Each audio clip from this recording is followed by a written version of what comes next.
Hello दोस्तों। मैं तिलक शर्मा अनंत IAS के यूट्यूब चैनल में आपका स्वागत करता हूं। तो आपका बहुत बहुत स्वागत है हमारे इस नए बैच फास्ट एंड फ्यूरियस में। तो आपको इस बैच के बारे में इंफॉर्मेशन अभी तक मिल चुकी होगी। आपको लास्ट वीडियो में बताया गया था कि ये बैच जो है हमारा वो फ्री ऑफ कॉस्ट होने वाला है। आरआरबी रेलवे के जितने भी आपके एग्जाम हैं, चाहे वो आरपीएफ आपका कांस्टेबल का एग्जाम हो, आरपीएफ एसआई का एग्जाम, आरआरबी टेक्नीशियन का, या इसके अलावा आरआरबी जेई और आरआरबी एनटीपीसी, जितने भी आपके रेलवे के एग्जाम हैं उनको ध्यान में रखते हुए ये बैच आपका लॉन्च किया गया है। अगले 90 दिन तक आपको डेली क्लासेस मिलेंगी मैथ, रीजनिंग और जीएस की। तो ज्यादा से ज्यादा लोगों में इस चीज को आप शेयर करिए, अपने दोस्तों तक इस चीज को पहुंचाइए, ताकि ज्यादा से ज्यादा लोग इस क्लास का लाभ ले सकें। तो कई बच्चे ऐसे होते हैं जिनके पास पैसों की दिक्कत रहती है, पैसों को लेकर वो क्लास वगैरह नहीं ज्वाइन कर पाते हैं, या फिर अगर वो ऑनलाइन ऑफलाइन भी अगर जाते हैं तो वहां पर भी उनसे मोटी फीस वसूली जाती है। तो उस चीज को ध्यान में रखते हुए हमारी इस संस्था ने इस बैच को लॉन्च किया है, जिसका उद्देश्य हर उस बच्चे तक शिक्षा को पहुंचाना है जिसको इसकी जरूरत है। तो यहाँ पर जो आपका ये बैच है ये आपके साथ में लास्ट दिन तक रहेगा और अंत तक आपका सिलेक्शन कराकर ही हम लोग दम लेने वाले हैं।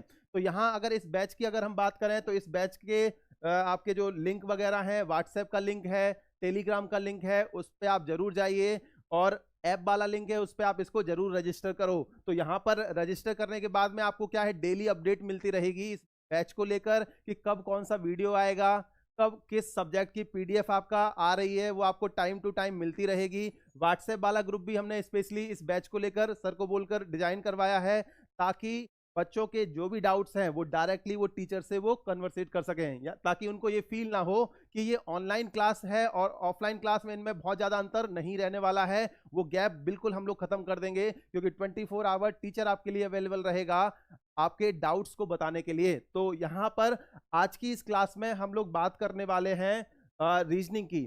तो यहाँ अगर हम देखें टाइम टेबल, सबसे पहले आपको टाइम टेबल पता होना चाहिए। इस बैच में जो टाइम टेबल हम लोगों ने रखा है वो मैथमेटिक्स के लिए, मैथ्स की या एप्टीट्यूड की जो क्लास है आपकी, वो मॉर्निंग में 10 AM से 11 AM तक रहेगी। 11 AM तक आपको डेली रिकॉर्डेड वीडियो मिलेंगे, किसके, मैथमेटिक्स के, जिसमें आपका पूरा मैथमेटिक्स कवर कराया जाएगा। इसके बाद सेकंड नंबर पर हम लोगों ने रखा है किसको, रीजनिंग की क्लास को। तो रीजनिंग की जो क्लास रहेगी उसकी जो आपका टाइमिंग है वो आपकी PM टू 4 PM तक रहने वाली है। तो रीजनिंग की क्लास आपकी 3 AM टू 4 PM रहेगी, हर दिन आपको मिलेगी सेम टाइम पर। दूसरे नंबर पर जीके और जीएस, के और जीएस की क्लास रहने वाली है, जिसकी टाइमिंग आपकी 7 PM टू 8 PM रहने वाली है। तो यहाँ पर जीके और जीएस की क्लास डेली आपको 7 to 8 PM आपको डेली यहाँ पर अवेलेबल कराई जाएगी। इसके साथ ही साथ आपको टेलीग्राम और व्हाट्सएप वाले जो ग्रुप बने हुए हैं उसमें आपको फ्री पीडीएफ मिलेंगे, फ्री मॉक टेस्ट मिलेंगे, और व्हाट्सएप का जो ग्रुप है उसमें आपका फ्री डाउट सेशन आपका रहेगा। आप इसमें कभी भी 24 आवर कोई भी अपना डाउट भेज सकते हैं, टीचर आपको उसका रिप्लाई जरूर करेगा। तो यहाँ पर आपको जुड़ जाना है पूरी तरीके से, एक पूरी शिद्दत से जुड़ जाना है, क्योंकि आपको रेलवे की जो आपका वैकेंसी जो एक बहुत बड़ी अपॉर्चुनिटी बनकर आई है उसमें आपको एक जॉब क्लियर करनी ही करनी है। तो यहाँ पर इस बात के साथ हम लोग स्टार्ट करते हैं आज के रीजनिंग के फर्स्ट टॉपिक को। तो यहाँ आज की क्लास में हम लोग बात करने वाले हैं किसकी, रीजनिंग की। दूसरी चीज, यहाँ पर ये बैच जो है ये बाइलिंगुअल रहने वाला है। इंग्लिश और हिंदी वाले बच्चे जो रहेंगे, किसी के मन में डाउट नहीं रहना चाहिए कि यहाँ पर हाँ इंग्लिश में कराएंगे सर पूरा या पूरा हिंदी में कराएंगे, ऐसा नहीं है। जो बैच है वो बाइलिंगुअल रहेगा और इजी टू अंडरस्टैंड, यानी कि सब लोग इसको बहुत आसानी से समझ सकते हैं। तो रीजनिंग में जो आपका फर्स्ट टॉपिक बताया यहाँ पे हम लोग आज बात करने वाले हैं, वो कौन सा है आपका, एनालॉगी। एनालॉगी रीजनिंग का फर्स्ट टॉपिक है, जिसको हिंदी में हम लोग क्या बोलते हैं, सादृश्यता। एनालॉगी के जो भी क्वेश्चंस पूछे जाते हैं रीजनिंग के अंदर, उसको हम रिप्रेजेंट करते हैं डबल डॉट सिंबल से। कुछ इस तरीके का सिंबल हमें दिया जाता है जिसको हम लोग आपका एनालॉगी के क्वेश्चन में कंसीडर करते हैं। इस सिंबल के जो मतलब है वो मैथमेटिक्स के रेस्पेक्ट में क्या रहते हैं, रीजनिंग के रेस्पेक्ट में क्या रहते हैं, उसको जान लेते हैं। तो यहाँ पर इस जो आपका क्वेश्चन, आपका जो ये आपका जो सिंबल है, इसका मतलब मैथमेटिक्स के रेस्पेक्ट में, मैथ के रेस्पेक्ट में क्या होता है आपका समानुपात। समानुपात तो मैथमेटिक्स में क्या बोलते हैं, समानुपात यानी कि प्रोपोर्शन। और अगर हम बात करें रीजनिंग की, अच्छा समानुपात का मतलब क्या होता है, इक्वल रेशियो, यानी कि समान धन अनुपात, यानी कि इक्वल रेशियो फाइंड करना होता है आपको मैथमेटिक्स में जब भी ये सिंबल देखने को मिलेगा। लेकिन रीजनिंग के रेस्पेक्ट में जब भी ये सिंबल दिया जाता है तो यहां इसका मतलब क्या रहता है, इक्वल रिलेशन, तो हम लोग क्या बोलते हैं, समान संबंध। समान संबंध, इसको हम लोग क्या बोलेंगे, इक्वल रिलेशन। तो मैथमेटिक्स और रीजनिंग के रेस्पेक्ट में इन दोनों शब्द का मतलब क्या होता है, सबसे पहले ये समझना जरूरी है, क्योंकि कई बच्चे ये सोच रहे होंगे कि सर ने दोनों चीजें एक जैसी बता दी, समान अनुपात समान संबंध, क्या अंतर है इनमें, जरा समझते हैं, ठीक है। मैथमेटिक्स में जब भी आपका प्रोपोर्शन की बात की जाएगी, आपके समानुपात की बात की जाएगी, तो वहां पर हम नंबर्स के बीच में रेशियो फाइंड करते हैं। जो भी रेशियो आपका लेफ्ट साइड में होता है, बाईं तरफ होता है, वही रेशियो में राइट साइड यानी कि दाईं तरफ रखना होता है। तो यहां पर हम जो बात कर रहे हैं वो किसकी बात कर रहे हैं, रेशियो की, नंबर्स के रेशियो की। अब जब हम बात करते हैं रीजनिंग में, तो रीजनिंग के रेस्पेक्ट में इसका मतलब हो जाता है इक्वल रिलेशन, यानी कि समान संबंध। यानी कि जो भी आपके नंबर्स दे रखे हैं, अल्फाबेट दे रखे हैं, वर्ड मीनिंग दे रखे हैं, उनके बीच जो भी रिलेशन आपका लेफ्ट साइड होगा, जरूरी नहीं है कि वो आपका अनुपात के रेस्पेक्ट में हो, और भी मेथड्स इसमें हम लोग देखेंगे जिसमें हम रिलेट करते हैं नंबर्स को। तो यहाँ पर जो भी रिलेशन आपका लेफ्ट साइड में होता है, वही सेम रिलेशन आपको राइट साइड में भी रखना होता है। तो ये रीजनिंग के रेस्पेक्ट में इस शब्द के मायने हैं, आपको ध्यान रखना है। मैथमेटिक्स और रीजनिंग के रेस्पेक्ट में चीजें दोनों अलग अलग हैं। अब यहाँ पर अगर हम बात करें मैथमेटिक्स में, जैसे अगर आपको दे दिया जाए इस तरह से, अगर मान लो ये सिंबल आपका दिया जाए और इसके साथ में ए रेशियो बी, प्रपोर्शन का सिंबल रेशियो डी, हमने ए बी हमने 4 टर्म ले लिए। मैथमेटिक्स के रेस्पेक्ट में इसका मतलब क्या रहेगा कि ए और बी का जो रेशियो है वो किसके इक्वल आ जाएगा, और डी के रेशियो के। ए और बी का रेशियो सी और डी के रेशियो के इक्वल आएगा। अब यहाँ पर बच्चे आंसर करके आप बताओगे कि बी और सी के अगर हम प्लेस आपस में इंटरचेंज कर दें, बदल दें, तो यहाँ क्या इस रेशियो पर कोई फर्क पड़ेगा। जैसे अगर हमने सी को इधर लेकर आ गए, क्रॉस मल्टीप्लाई वाला मेथड सबने पढ़ रखा होगा, को इधर लेकर आ गए और सी को हमने राइट साइड पहुंचा दिया, बी अपॉन, तो क्या कोई फर्क पड़ेगा। जैसे कि आपका एग्जाम्पल के लिए नंबर से बच्चे ज्यादा अच्छे से रिलेट कर पाते हैं। जैसे अगर मान लो यहाँ पर दिया है 1/3 इक्वल टू 2/6, इस तरह से दे रखा है, ये भी 1/3 है, ये भी 1/3 है। अगर 2 और 3 के प्लेस अगर हम आपस में बदल लेते हैं, जैसे 2 को हमने पहुंचा दिया आपका 3 की जगह, तो 1/2 आपका ये किसके इक्वल हो गया, 3/6 के। अभी भी जो रेशियो है वो आपका क्या है, सेम है। मतलब कि अगर बी और सी के प्लेस आपस में बदल दिए जाएं तो प्रोपोर्शन पर कोई फर्क नहीं पड़ता। तो यहां पर हमारा ए और सी का जो रेशियो है ये बी और डी के इक्वल हो जाता है, ठीक है। मैथमेटिक्स के रेस्पेक्ट में ये चीजें आपको ध्यान रखनी है।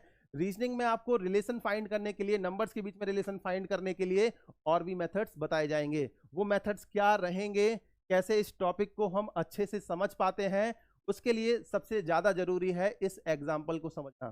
पहला एग्जाम्पल है, और ये ऐसा एग्जाम्पल है जो कि 100 एग्जाम्पल पर भी भारी पड़ेगा। तो यहाँ पर इस एग्जाम्पल को हम लोग पूरी तरह से अगर हम समझ जाते हैं तो कभी भी नंबर एनालॉजी का क्वेश्चन हमारा गलत नहीं होता है। तो क्वेश्चन आपको कुछ इस तरह से दे रखा है, 4 9 एनालॉजी का सिंबल, इसके आगे आपका 25 और फिर आगे क्वेश्चन मार्क। अब 4 9 25 क्वेश्चन मार्क, ये आपके नंबर्स दे रखे हैं। आपसे पूछा जाएगा कि इस क्वेश्चन मार्क की जगह कौन सी संख्या आएगी। अब क्वेश्चन मार्क की जगह कौन सी संख्या आएगी, कई लोग आंसर भी देना स्टार्ट कर चुके होंगे और कई लोग ये सोचेंगे कि सर ने ऑप्शन तो दिए ही नहीं है। तो यहाँ पर इसको हमें ये देखना है कि इस क्वेश्चन के क्या क्या आंसर हमारे दिमाग में आ रहे हैं। आपको अपना माइंड इतना फ्री रखना है कि आप हर डायरेक्शन में सोच पाएं। रीजनिंग जो है वो आपका ऐसा ही सब्जेक्ट है, आपको अपने माइंड को इतना रिलैक्स रखना होता है कि आपका जो माइंड है वो आपका चारों डायरेक्शन में वर्क कर पाए। तो यहाँ पर अगर हम बात करें इस क्वेश्चन मार्क की जगह कौन सी संख्या आएगी, उसके लिए हमें ये पता होना चाहिए कि 4 से 9 पर पहुंचने के क्या क्या तरीके हो सकते हैं। जैसे अगर आपसे कहा जाए कि 4 से अगर आपको 9 पर जाना है तो कैसे पहुंचोगे, सबसे आसान तरीका जो सबसे बैक वेंचर वाला मेथड होता है, जो सबसे वीक बच्चे बताएंगे कि सर 4 से 9 पर हम पहुंच जाएंगे बड़े आराम से, 4 + 5 करके 9, और इसके राइट साइड में अगर हम 25 में 5 ऐड कर दें तो हमारा 30 आंसर आ जाएगा। सर हम जीत गए, हमने आंसर बता दिया इसका। ऐसा बिल्कुल सही बात है, ऐसा नहीं, बैक वेंचर हमेशा गलत होते हैं। तो यहाँ पर उन्होंने बताया कि सर ने बोला था कि इक्वल रिलेशन रखना है, तो हमने इक्वल रिलेशन तो मेंटेन किया है, इस तरफ भी 5 ऐड किया, उस तरफ भी 5 ऐड कर दिया। तो यहाँ पर 4 और 5 9 आ गया, 25 और 5 30 आ जाएगा ऑब्वियसली, और वो गलत भी नहीं है। तो यहाँ पर जो पहला आंसर है वो आपका कितना आ गया, 30। इसके बाद दूसरे नंबर पर आपका पूछा गया, और जो थोड़े से आपका वीक बच्चों से थोड़े से अच्छे थे उनके दिमाग में एक दूसरा मेथड भी आया। उन्होंने कहा कि सर 4 से 9 पर दूसरे तरीके से भी पहुंचा जा सकता है। कैसे? 4 में हम 2 का मल्टीप्लाई कर दें, 8 आ जाएगा, अच्छी बात है, और एक ऐड कर दें तो किस पे पहुंच जाएंगे, 9 पर। ठीक है, तो वो अच्छी बात है आपका। उन्होंने आपका एक मेथड और ढूंढ के निकाल लिया कि 4 से 9 पर पहुंचने के लिए 2 से मल्टीप्लाई कर दिया जाए, 1 ऐड कर दिया जाए। अब आप ये कहोगे सर उन्होंने 2 का मल्टीप्लाई क्यों किया? उन्होंने ऐसा भी तो कर सकते थे, 4 में 3 का मल्टीप्लाई कर दें, 12 - 3 कर दें तो आपका तब भी 9 पर पहुंच सकते थे। अब सर ये कहेंगे कि उन्होंने 3 का मल्टीप्लाई क्यों किया, उन्होंने 4 का मल्टीप्लाई क्यों नहीं किया?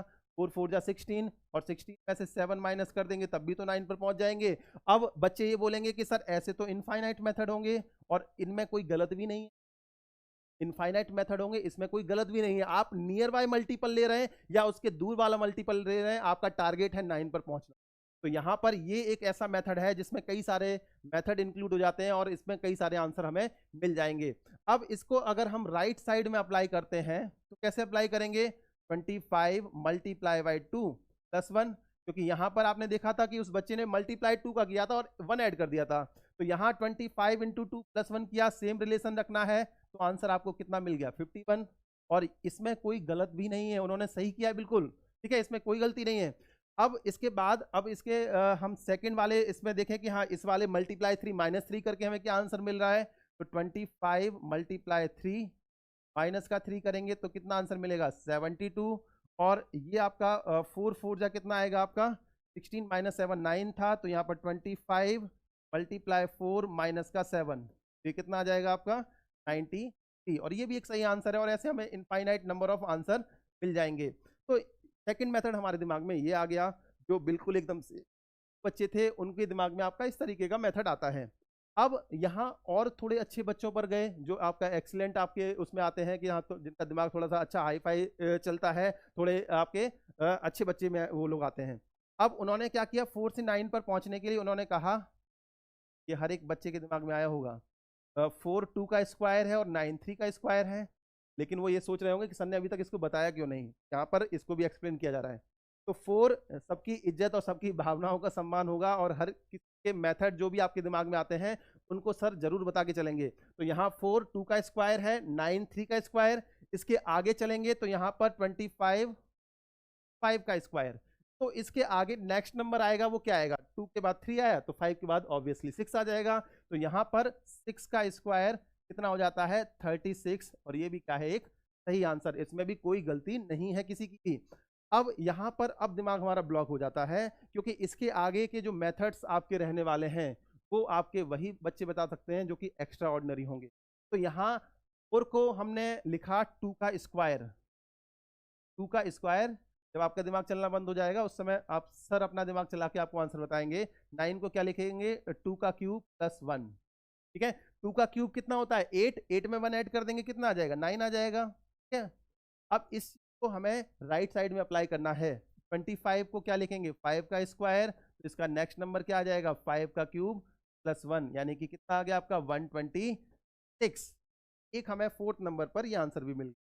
इसके बाद और कोई तरीका जिससे हम 4 से 9 को रिलेट कर सकें, तो यहाँ पर एक मेथड और हमारा इंट्रोड्यूस होगा जो कि सबके लिए एकदम से नया मेथड है, ठीक है। तो आपको ध्यान रखना है लेकिन इसको, क्योंकि कई सारे क्वेश्चन इस पर बेस्ड पूछे जाते हैं और बच्चे उसको गलत करके आ जाते हैं।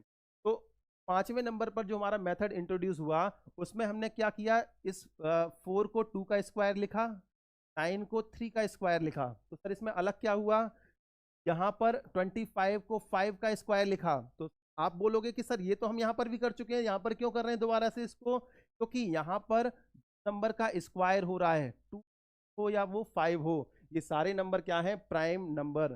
प्राइम नंबर एक आपका एक स्पेशल कैटेगरी है इंटीजर के अंदर, जिसको हमें ध्यान रखना होता है, जिसको हम क्या बोलते हैं? अभाज्य संख्या। अब प्राइम नंबर या अभाज्य संख्या कौन सी संख्याएं हैं? वे संख्या जो 1 से और खुद से डिविजिबल हों।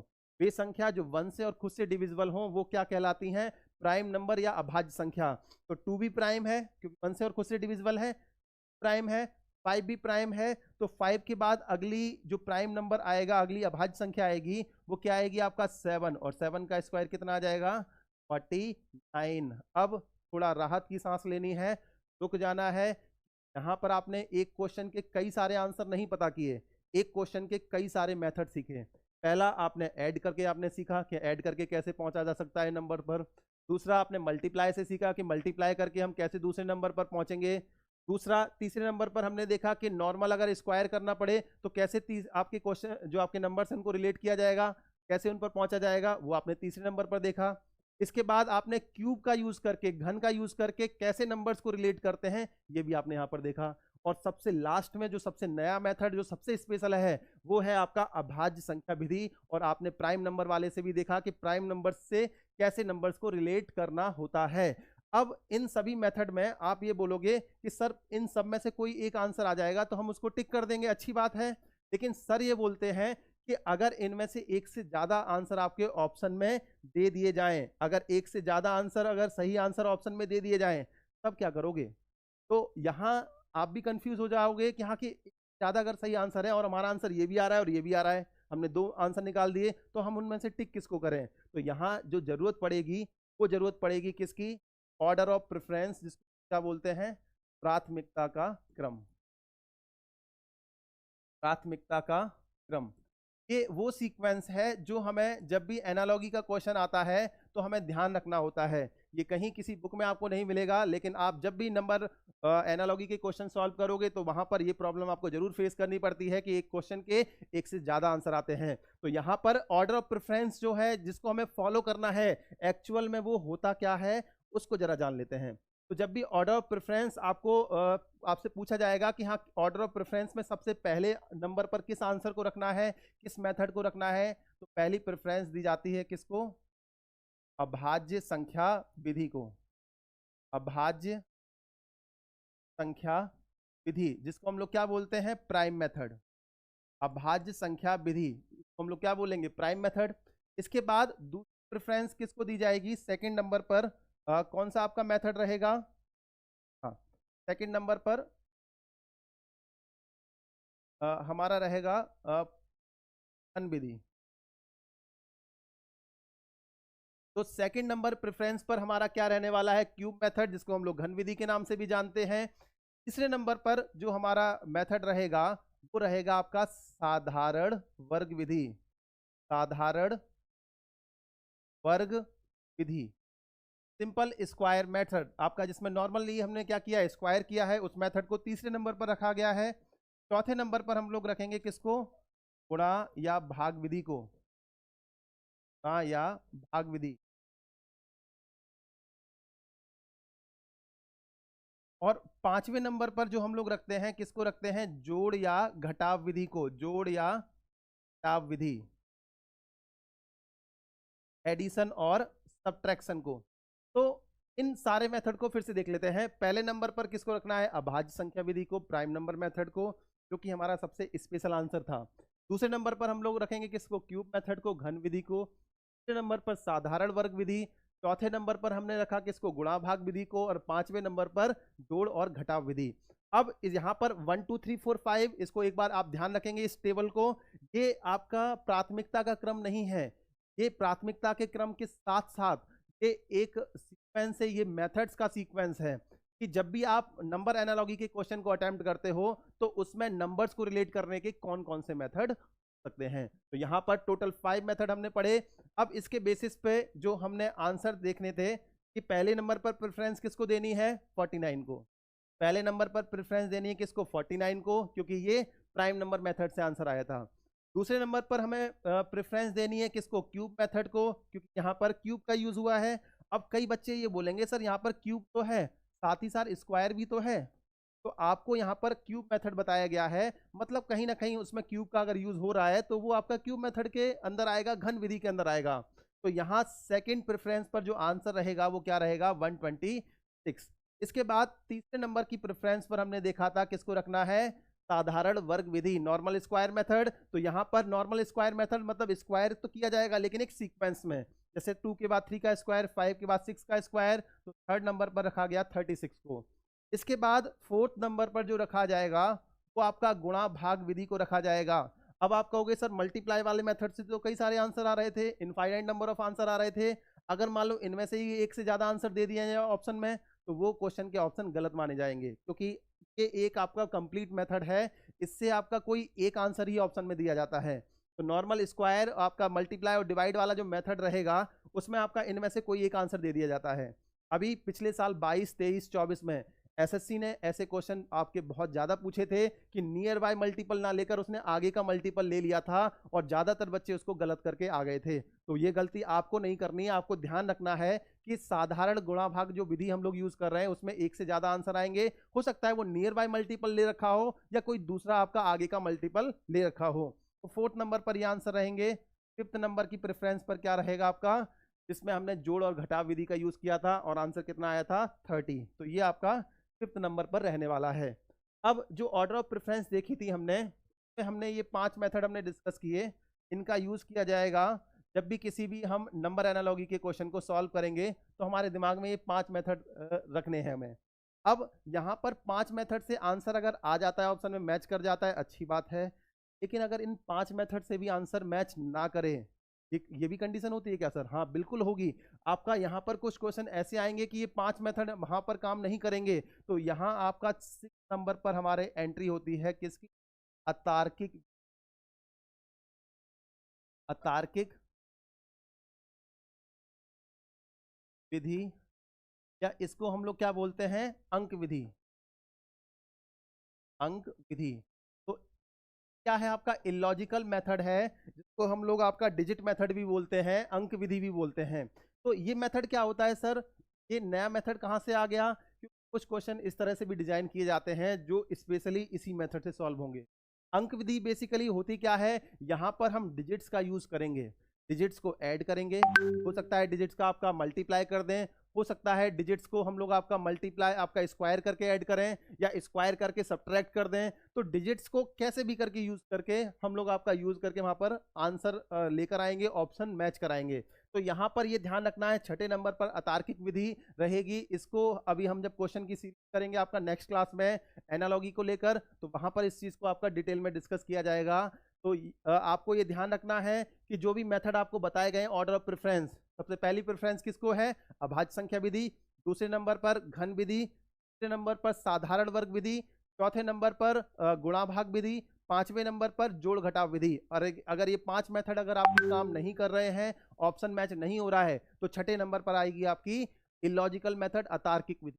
तो यहाँ पर इन मेथड्स को ध्यान में रखते हुए आपको ज्यादा से ज्यादा इस चैनल से जुड़ना है। जो भी आपके दोस्त हैं उनको बता देना है कि यहाँ पर कक्षाएं स्टार्ट हो चुकी हैं और ये आपका अब रुकने वाली नहीं है, आगे आने वाले 90 दिन तक ये सभी क्लास चलेंगी। और ये आपको ध्यान रखना है कि ये जो आपके लिंक जो दे रखे हैं, चाहे वो व्हाट्सएप का लिंक हो, चाहे वो टेलीग्राम चैनल का लिंक हो, चाहे वो आपका ऐप का लिंक हो, उस पर जाकर आप रजिस्टर करिए और एक जर्नी है जिसको आप एंजॉय करते हुए आप कंप्लीट करेंगे और फाइनली एक जॉब लेकर निकलेंगे। तो ये 90 दिन का बैच नहीं है, यहाँ पर हम आपके सिलेक्शन तक साथ रहने वाले हैं। जब तक सिलेक्शन नहीं हो जाएगा तब तक आपको क्वेश्चंस की, चाहे मॉक टेस्ट के आपके थ्रू या फिर आपका जो भी आपके जो भी पीडीएफ वगैरह होंगी उनको हम लोग आपका यहाँ पर सॉल्व करके चलेंगे।